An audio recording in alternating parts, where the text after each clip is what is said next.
Aus Bummel ist alle wieder hinter'n Zwiebel her. Und das spreizt sie einmal mehr und einmal weniger.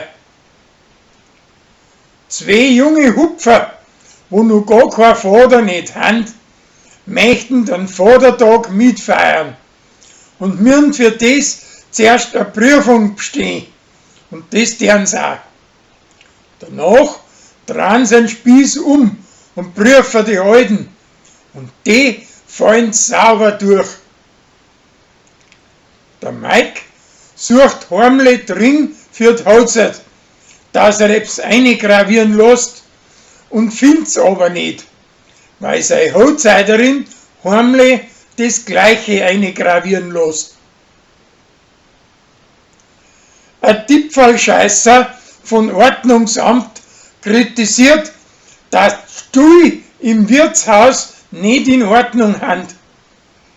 Danach, bei der Verkehrskontrolle, kommt es aber auf, dass sein einer Karren auch nicht in Ordnung ist.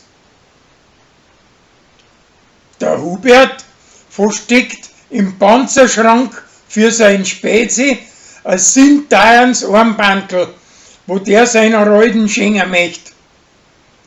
Uschi, der gneist das und meint, das war für sie.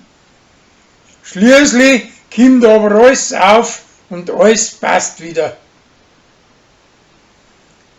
Sarah möchte für der Fanny sein Bazar für Pflichtling ein altes Schmuckkastel stiften und findet da drinnen eine Briefmarken, wo schon über 100 Jahre alt und an die 100 Euro wert ist. Und die spendiert's auch gleich mit dazu. Die Annalena hätte gern Fanny als Trauzeugin für die Hochzeit. Aber sie traut sich nicht, wegen der alten Geschichte mit dem Tiroler. Zuerst haut sie ihre Brüder drum an, aber schließlich wird sie sich da noch eins mit der Fanny. Der Flori hat sich in Glansinger Politessen verschaubt und mag sich aber das nicht einstehen. Zuerst kocht er Semiknel mit ihrer, aber das wäre ein einziger Batz.